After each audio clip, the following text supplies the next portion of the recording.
আসসালামু আলাইকুম। আমি এই মুহূর্তে দাঁড়িয়ে আছি ভোলা বোরহানউদ্দিন কুঞ্জুরহাট বাজারের উত্তর পাশে একটি আদর্শ নার্সারিতে। এখানে আপনারা এই আদর্শ নার্সারিতে বিভিন্ন রকমের ঔষধের চারা এবং ফুলের চারা এবং বিভিন্ন কাঠের চারা তৈরি হয়, চাষ করা হয়। আপনারা দেখতে পাচ্ছেন অনেক সুন্দর সুন্দর, এই যে অনেক সুন্দর সুন্দর চারা কিন্তু এখানে রয়েছে। যাদের চারা লাগবে ভোলা বোরহানউদ্দিন কুঞ্জুরহাট এর পাশে একটি আদর্শ নার্সারি আছে, আপনারা এখানে চলে আসবেন।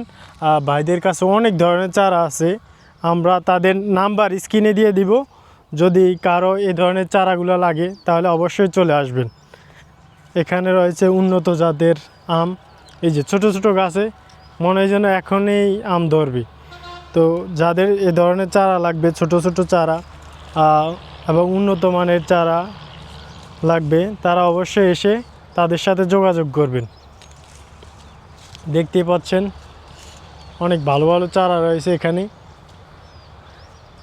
এগুলো হচ্ছে ডালিম গাছের চারা, আর এই পাশে রয়েছে ফুলের চারা, ওই পাশে রয়েছে লেবুর চারা। আমরা ওই ভাইটির সাথে এখন গিয়ে কথা বলবো, দেখি সে কি বলে। ভাই, নার্সারিতে সাধারণত কি কি চারা আছে আপনার কাছে? এই নার্সারিতে ফল ঔষধি সব কিছু চারাই আছে, যেমন ফলের ভিতরে আছে মালটা, কমলা, আম। আর ঔষধি চারা গাছের মধ্যে কি কি আছে? ঔষধির ভিতরে নিম আছে, তারপর দিয়ে আপনার ওই হত্তকি, বয়রা, এই বিভিন্ন পদের উরসুন এগুলো আছে আর কি। আর কাঠের মধ্যে আছে কি কি? কাঠ নাই, কাঠ আমরা করি না। আর এই যে চারাগুলো দিচ্ছে, এগুলো কিসের চারা? পেঁপের? হ্যাঁ, এটা হলো পেঁপে, এটা বলে আপনার রেড লেডি পেঁপে, টপ লেডি আছে, তারপর দিয়ে বাবু আছে, গ্রিন লেডি আছে। এগুলো কি পেঁপের জাত ভাই? হ্যাঁ, এটা হলো হাইব্রিড জাত। হাইব্রিড? এগুলোতে কেমন পেঁপে, ভালো পেঁপে ধরে নাকি? হ্যাঁ, পেঁপে ভালো ফলন হয়, অনেক ভালো ফলন হয় না? হ্যাঁ। আর এই যে সামনে সামনে এগুলো কিসের চারা? এটা হলো যে রেহা, করলা। এগুলো কি আপনারা কোথায় থেকে ইনপুট করেন, মানে কোথায় থেকে নিয়ে আসেন না এখানে তৈরি করেন? এখানেই তৈরি করা হয় এগুলো, এখান থেকে বীজ থেকে মানে উৎপাদন করেন নাকি? সরাসরি বীজ থেকে আমরা উৎপাদন করি।